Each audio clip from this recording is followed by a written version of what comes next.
السلام علیکم ورحمۃ اللہ وبرکاتہ۔ الحمد للہ رب العالمین، والصلاة والسلام علی اشرف الانبیاء والمرسلین وعلی آلہ واصحابہ اجمعین، اما بعد فاعوذ باللہ من الشیطان الرجیم، بسم اللہ الرحمن الرحیم، ومن احسن قولا ممن دعا الى الله وعمل صالحا وقال انني من المسلمين، صدق اللہ العظیم۔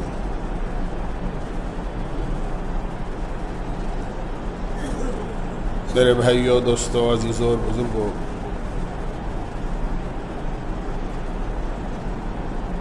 رمضان المبارک بہت تیزی کے ساتھ جا رہا ہے۔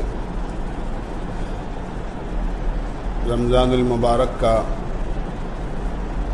اکثر حصہ گزر چکا ہے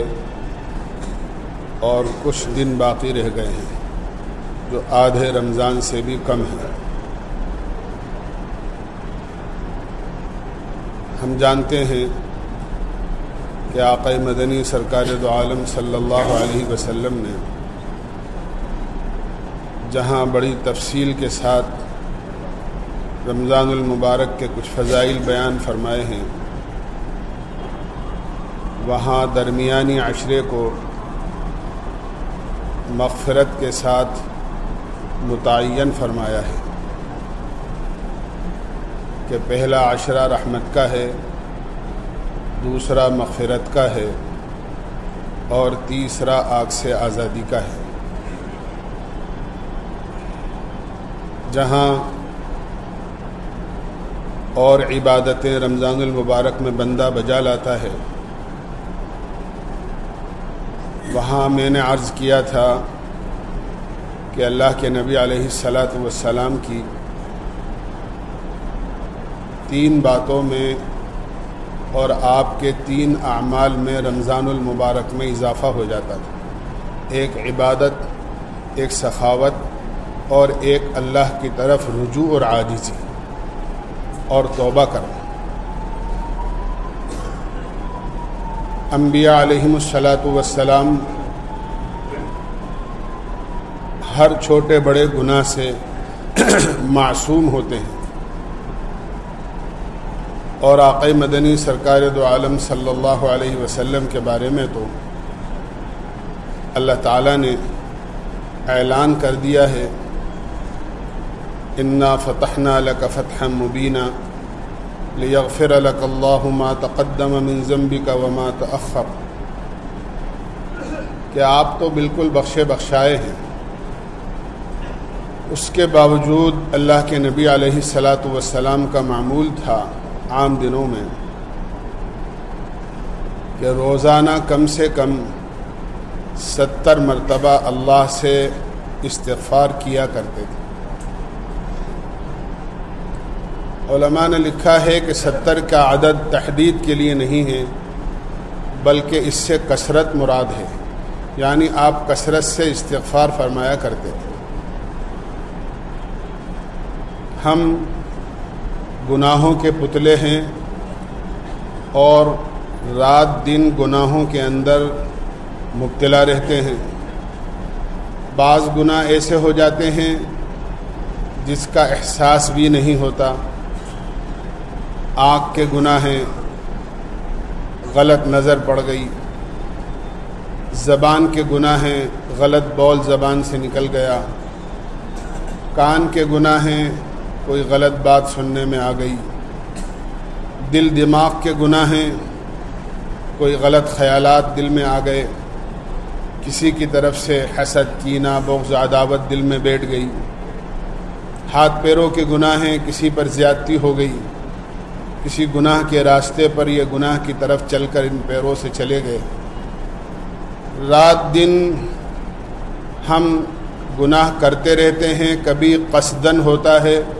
کوئی گناہ، کبھی بھول سے ہو جاتا ہے غیر اختیاری طور پر، لیکن گناہ ہم سے ہوتے رہتے ہیں، اور حق تعالی شانہ بھی ہمارے ان گناہوں کی طرف ہماری توجہ مبذول کراتے ہیں اور فرماتے ہیں ایک حدیث قدسی میں، کلکم خطاؤن، تم سارے کے سارے گنہگار ہو،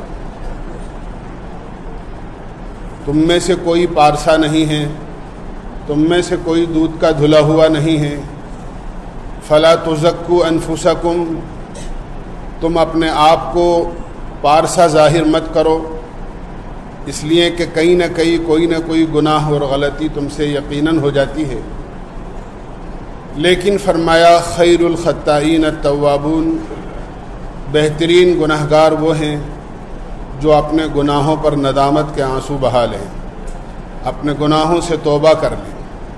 اپنے گناہوں کی اللہ سے معافی مانگ لیں۔ بندے کے لیے اس سے بڑی کوئی نعمت نہیں ہے کہ اس کے گناہوں کو معاف کر کے اور جنت کا داخلہ اس کے لیے طے کر دیا جائے۔ مجرم، اس کے لیے سب سے بڑی نعمت اور اس کی سب سے بڑی خوش نصیبی یہی ہوتی ہے کہ اس کی رہائی کا فیصلہ ہو جائے۔ یہ اس کے لیے سب سے بڑی خوش نصیبی اور سب سے بڑی نعمت ہوتی ہے۔ جب تک مجرم کو اپنی رہائی کا معلوم نہیں ہوتا اور علم نہیں ہوتا، اس وقت تک اگر واقعی اس کو گناہ کا احساس ہے تو نہ اس کو کھانا اچھا لگتا ہے، نہ پینا اچھا لگتا ہے، نہ اس کو رات کو نیند آتی ہے، چاہے کتنا ہی نرم اور آرام دہ بستر کیوں نہ ہو۔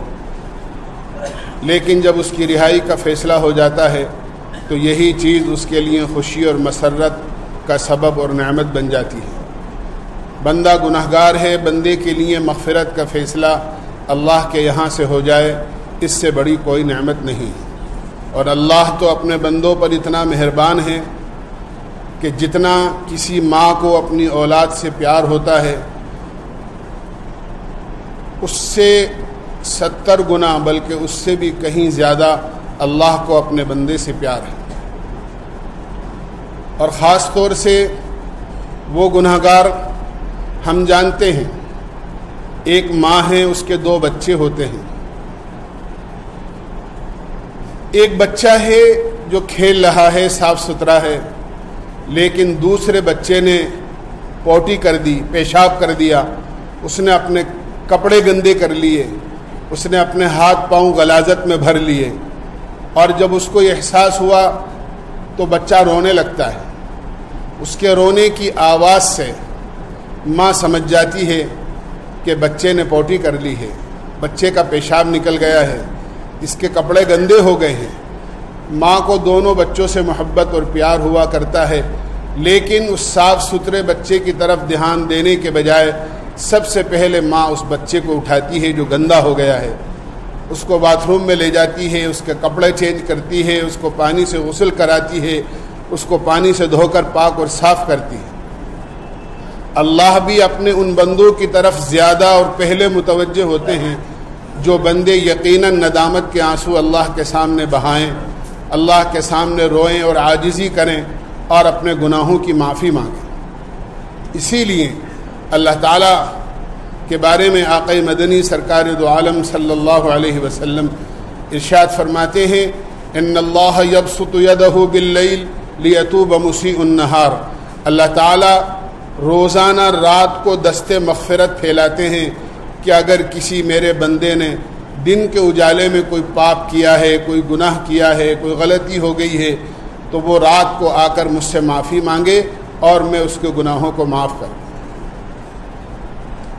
اسی طرح حق تعالی شانہ دن کو اپنا دست مغفرت پھیلاتے ہیں تاکہ کوئی رات کا گنہگار جس نے رات کے اندھیری کے اندر یہ سمجھتے ہوئے کہ مجھے کوئی دیکھ نہیں رہا ہے، رات کا اندھیرا ہے، تنہائی ہے، کوئی گناہ کر لیا، کوئی غلطی سرزد ہو گئی، اللہ کی کوئی نافرمانی اس سے ہو گئی، تو اللہ تعالیٰ دن میں اپنا دست مغفرت پھیلا کر اعلان کرتے ہیں، میرے بندے آ جا، اور ایک دفعہ نہیں، اگر تو اب توبہ کر کے 10 بار نہیں بلکہ 100 بار بھی اپنی توبہ کو توڑ چکا ہے تو میرے دربار میں آئے گا تو مجھے ناراض نہیں پائے گا بلکہ مجھ کو راضی ہی پائے گا۔ بلکہ ہم تو دنیا میں یہ دیکھتے ہیں کہ وہ ماں باپ جن کو اپنی اولاد سے انتہائی محبت ہوتی ہے، اور ماں باپ کی محبت اولاد کے ساتھ بالکل بے غرض ہوتی ہے، بے لوث ہوتی ہے۔ دنیا کی ساری محبتیں اور تعلقات کسی نہ کسی غرض کے ساتھ وابستہ ہوتے ہیں، لیکن ماں باپ کی محبت اولاد کے ساتھ بالکل بے غرض بے لوث ہوتی ہے۔ لیکن کسی نہ کسی موقع پر جا کر جب اولاد نافرمان ہو جاتی ہے اور ماں باپ کا کہنا ماننا چھوڑ دیتی ہے اور ماں باپ کو زیادہ ستانے لگتی ہے، تو وہ ماں جس نے اس کو 9 مہینے اپنے پیٹ میں رکھا اور جننے اور پیدائش کی تکلیف کو برداشت کیا اور 2 سال اپنے خون سے بنا ہوا دودھ اپنی چھاتی سے اس کو پلایا اور اس کی پرورش کری، اس کی تعلیم و تربیت کا خیال کیا، وہی ماں ناراض ہو کر کہہ دیتی ہے نکل جا، تو میرا بیٹا نہیں ہے، تو میری اولاد نہیں ہے۔ لیکن حق تعالی شانہ اپنے بندوں سے اتنا پیار اور اتنی محبت کرتا ہے کہ وہ گناہگار بندے جنہوں نے اپنی جانوں پر گناہ کرتے کرتے اتنا ظلم کر لیا ہے کہ اپنے آپ کو گناہوں کے سمندر میں غرق کر دیا ہے اور اللہ کی نافرمانی سے سر سے لے کے پیر تک وہ بالکل لبریز ہو چکے ہیں، حق تعالی شانہ ایسے گناہگار بندوں کو اپنا کہتے ہیں۔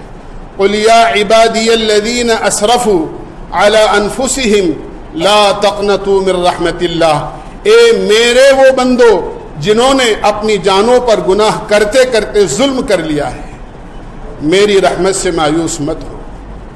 اللہ گناہگار بندوں کو اپنا کہہ رہا ہے، یا عبادی الذین، اے میرے بندو۔ گناہگاروں کو اللہ اپنا کہہ کر پکار رہا ہے۔ اس سے ہمیں اندازہ ہو جانا چاہیے ہمارا رب، ہمارا پروردگار، ہمارا پالنہار، ہمارا خالق اور مالک اور ہمیں پیدا کرنے والا اور ہمیں پالنے والا اور ہماری پرورش کرنے والا اور ہماری نگہبانی کرنے والا ہم سے کتنی محبت کرتا ہے اور کتنا پیار کرتا ہے کہ وہ اپنا کہہ کر اور ہم سے بالکل صاف کہتا ہے لا تقنطوا من رحمت اللہ، میری رحمت سے ہرگز مایوس مت ہو۔ ان اللہ یغفر الذنوب جمیعا، اگر تمہارے گناہ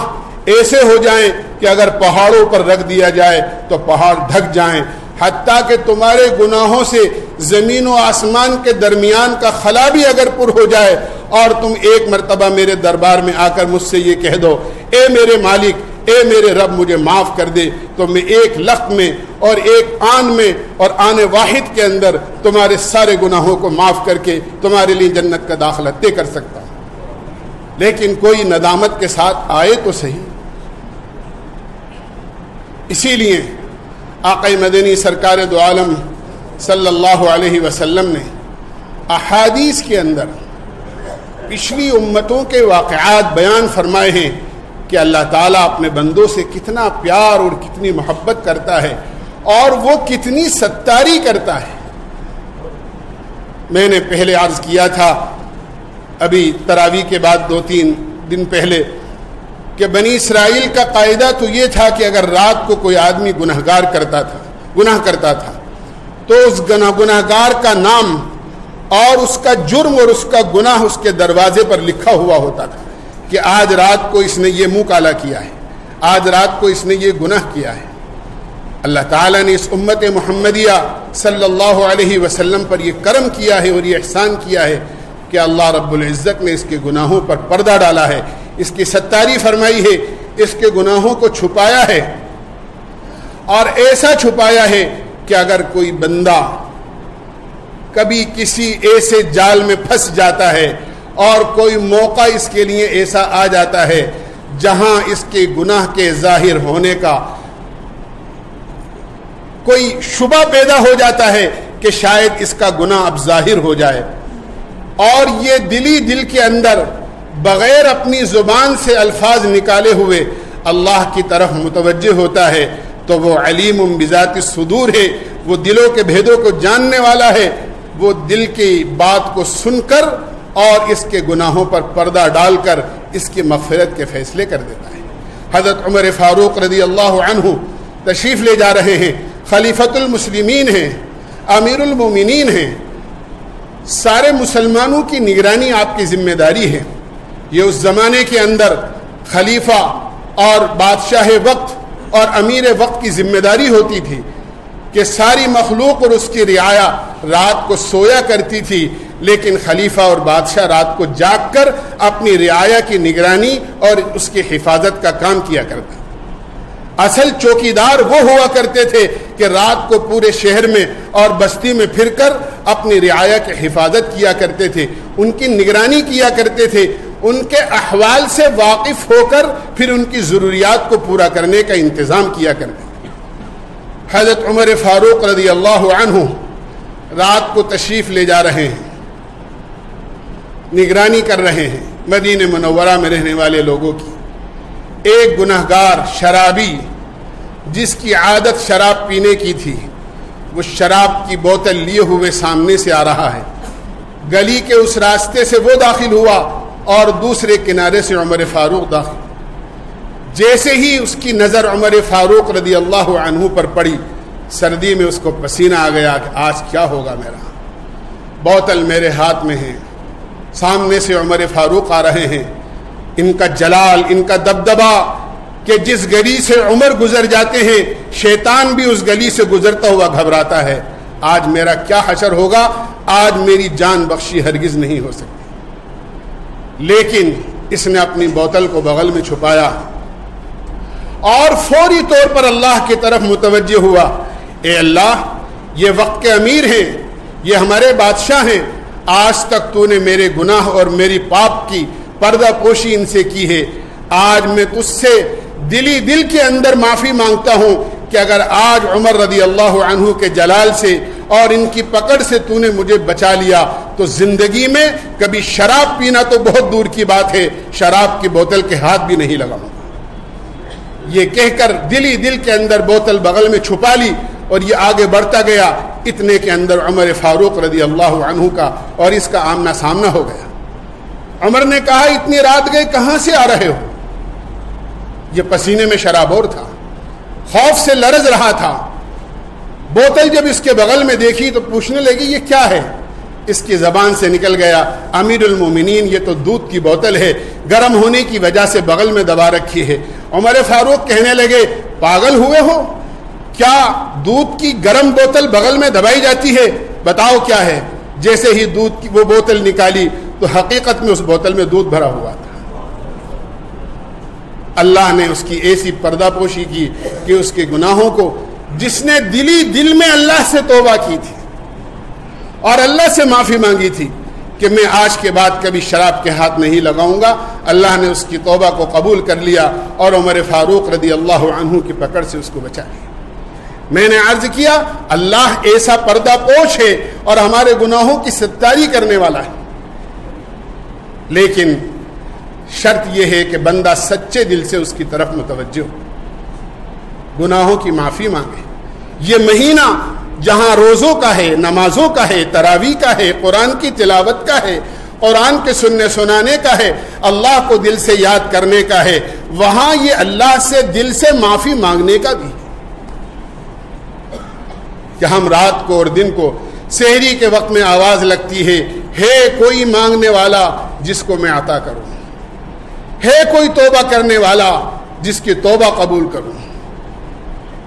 ہے کوئی مغفرت چاہنے والا جس کی مغفرت کروں۔ اللہ کی طرف سے اعلان ہوتا ہے، بندہ ایسے وقت میں بھی جب اللہ کی طرف سے مطالبہ ہو رہا ہو مغفرت کا اور توبہ قبول کرنے کا، اس وقت میں یا تو سوتا رہے یا اپنے کھانے پینے میں مشغول رہے تو اس سے بڑی محرومی کی کیا بات ہو سکتی ہے۔ وہ افطار کا وقت جو خاص طور سے اللہ کی طرف متوجہ ہونے کا وقت ہوتا ہے اور ایسا عظیم وقت ہوتا ہے، روایت کا مضمون یہ ہے، آقا مدنی سرکار دو عالم صلی اللہ علیہ وسلم نے ارشاد فرمایا، افطار سے پہلے اللہ تعالیٰ عرش کے اٹھانے والے فرشتوں کو حکم فرماتے ہیں، اپنی اپنی عبادتیں موقوف کر دو اور اپنی اپنی عبادتیں چھوڑ دو، اور روزے دار افطار کے وقت میں جو دعا کر رہے ہیں ان کی دعاؤں پر آمین کہو۔ ایسے وقت میں آدمی افطاری پر جھگڑ رہا ہو، آوازیں مسجد میں بلند کر رہا ہو یا اپنے کھانے پینے کی مشغولی میں لگا ہوا ہو، اس سے بڑی محرومی کی کیا بات ہو سکتی ہے؟ ایسے 10 لاکھ آدمی جو جہنم میں جانے کے مستحق ہو چکے ہیں، جو جہنم میں جانے کے مستحق ہو چکے ہیں، اللہ تعالیٰ افطار کے وقت میں روزانہ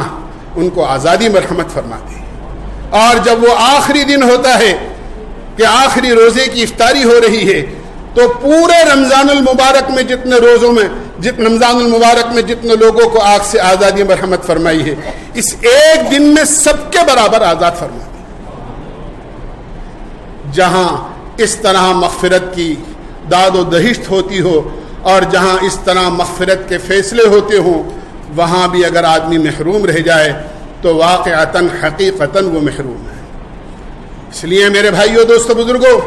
یہ مہینہ ندامت کے آنسو بہانے کا ہے. اللہ کے نبی علیہ الصلاۃ والسلام نے ارشاد فرمایا قیامت میں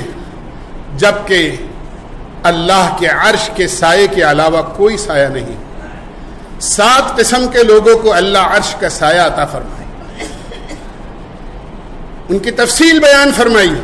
ان میں سے ایک وہ آدمی بھی ہے کہ تنہائی کے اندر جب کہ اسے کوئی نہیں دیکھ رہا ہو اللہ کے سامنے اللہ کو اس طرح یاد کرے کہ ففاضت عیناہ کہ اس کی آنکھیں بہہ پڑیں اور اس کی آنکھوں سے آنسو نکل جائیں. حتیٰ کہ ہمیں یہ حکم دیا کہ اگر رونا نہ آئے اور آنسو نہ نکلے تو کم سے کم رونے والوں کی صورت ہی بنا دو. اگر صورت بنانے سے کوئی آنسو نکل گیا یا چمک گیا تو یقیناً یہ بھی مغفرت کا سبب بنے گا. اسی لیے روایتوں میں آتا ہے آقا مدنی سرکار دو عالم صلی اللہ علیہ وسلم نے ارشاد فرمایا اللہ نے اپنی رحمت کے 100 حصے فرمائے ہیں. ایک حصہ رحمت کا پوری دنیا میں پھیلایا ہے جس کی وجہ سے ماں اپنی اولاد سے اور شوہر اپنی بیوی سے اور بیوی اپنے شوہر سے اور بھائی اپنی بہن سے اور بہن اپنے بھائی سے اور دوست اپنے دوست سے محبت کرتا ہے. لیکن 99 حصے رحمت کے اللہ نے اس کو اپنے پاس رکھا ہے اور قیامت میں اپنے بندوں کو معاف کرنے کے لیے اللہ اس کا اظہار فرمائیں گے. یہ قیامت کے میدان اور اتنے واقعات احادیث میں آئے ہیں مغفرت کے کہ اللہ ایک ایک عمل کو وہ کہتے ہیں نقطہ نواز ہے کہ وہ کوئی نقطہ تلاش کرے گا کہ میرے بندے کا کوئی نقطہ مل جائے اور میں اسے معاف کر دوں. چنانچہ ایک آدمی کو لایا جائے گا اس کے اعمال نامے پھیلا دیے جائیں گے. اس کے اعمال نامے حد نظر تک پھیلے ہوئے ہوں گے جو گناہوں سے بالکل پر ہوں گے. کہیں اس کو نیکی نظر نہیں آئی گی. کوئی سفارش کرنے والا نہیں ہوگا کوئی پرسان حال نہیں ہوگا. سب لوگ نفسی نفسی کے عالم میں ہوں گے. جب اس کو اپنی ہلاکت کا یقین ہو چکے گا اور یہ یقین ہو چکے گا کہ اب میرے لیے سوائے جہنم اور وہاں کے عذاب کے اب کوئی راستہ نہیں. اچانک ایک سفارشی بن کر ایک آئے گا اور اس کی سفارش کرے گا اللہ کے دربار میں. اللہ تعالیٰ پوچھیں گے تو کون ہے تو یہ کہے گا اے میرے پروردگار ایک مرتبہ یہ بندہ آپ کی طرف متوجہ ہوا تھا اور گناہوں کی ندامت اس کے دل میں پیدا ہو گئی تھی اور اس کی آنکھ سے اتنا سا آنسو نکلا تھا کہ یہ پلک کا بال تر ہو گیا تھا. میں اس کی پلک کا وہ بال ہوں جو ندامت کی وجہ سے اور تیرے سے ڈرنے کی وجہ سے میں تر ہو گیا تھا. میں آج اس کی سفارش کرتا ہوں یہ تیرے خوف کی وجہ سے ہوا تھا تو میری سفارش قبول کر کے اس کی مغفرت کا فیصلہ کر دے. اللہ اس پلک کے بال کی جو بھیگ گیا تھا آنسوؤں سے تر ہو گیا تھا اللہ اس کی سفارش کو قبول فرما کر اس کی مغفرت کا فیصلہ فرما دے.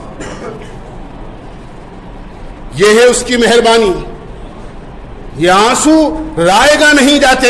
یہ چاہے ہمارے دامن میں جا کر خشک ہو جائیں چاہے ہمارے چہرے پر. حضرت سفیان ثوری رحمۃ اللہ علیہ تو اتنا رویا کرتے تھے روایتوں میں آتا ہے کہ مسلسل آنسوؤں کے چہرے پر جاری رہنے کی وجہ سے نالیاں بن گئی تھیں چہرے پر نشان پڑ گئے. یہ آنسو اللہ کبھی ضائع نہیں کرتے. ہم چاہے سمجھ لیں ہم نے ہاتھوں سے اسے پوچھ دیا ہم نے کپڑوں سے اسے صاف کر دیا. چنانچہ روایتوں میں آتا ہے ایک مرتبہ جبریل امین سے آقا مدنی سرکار دو عالم صلی اللہ علیہ وسلم نے ارشاد فرمایا جبریل قیامت میں ذرا بتائیے تو صحیح جہنم کا کیا حال ہوگا. جبریل امین نے جہنمی لوگ وہاں کے آگ کے انگارے، وہاں کے سانپ اور بچھو کے تذکرے فرمائے۔ پھر آپ نے پوچھا وہاں کے دروازوں کا کیا حال ہے، کون سے دروازے سے؟ جہنم کے 7 طبقات ہیں، 7 دروازے ہیں، ان 7 دروازوں سے جہنم میں کون جائے گا؟ جبریل امین فرماتے رہے فلاں دروازے سے عیسائی اور فلاں سے مجوسی اور فلاں سے صابئین اور فلاں سے یہودی جائیں گے، لیکن ایک دروازے پر آ کر خاموش ہو گئے۔ اللہ کے نبی فرمانے لگے جبریل کیا بات ہے، کیوں نہیں فرماتے کہ اس دروازے سے کون جائے گا؟ جبریل امین کہنے لگے اللہ کے نبی جہنم کے یہ دروازہ آپ کی امت کے ان کبیرہ گناہ گاروں کے لیے ہیں جنہوں نے بغیر توبہ کے موت آ گئی اور بغیر توبہ کے دنیا سے چلے گئے۔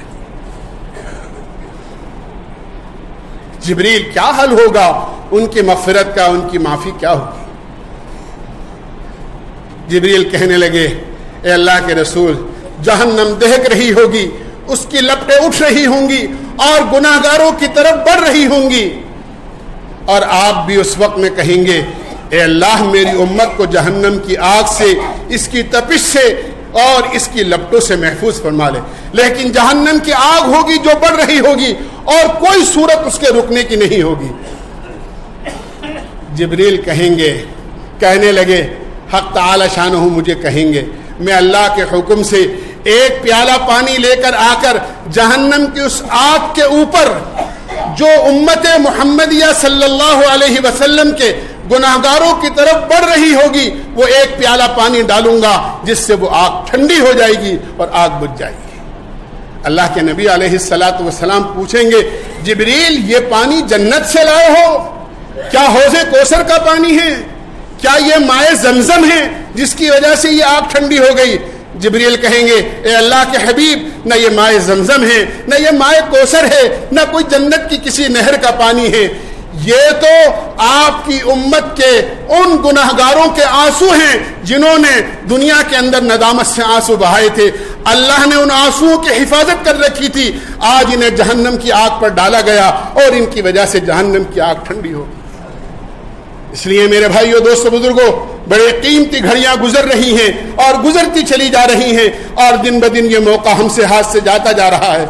ہم اللہ سے معافی مانگیں، توبہ کریں، اللہ تعالیٰ کے سامنے رجوع ہوں۔ یہ بہترین موقع ہے، نہ معلوم زندگی میں دوبارہ رمضان المبارک میسر ہو یا نہ ہو۔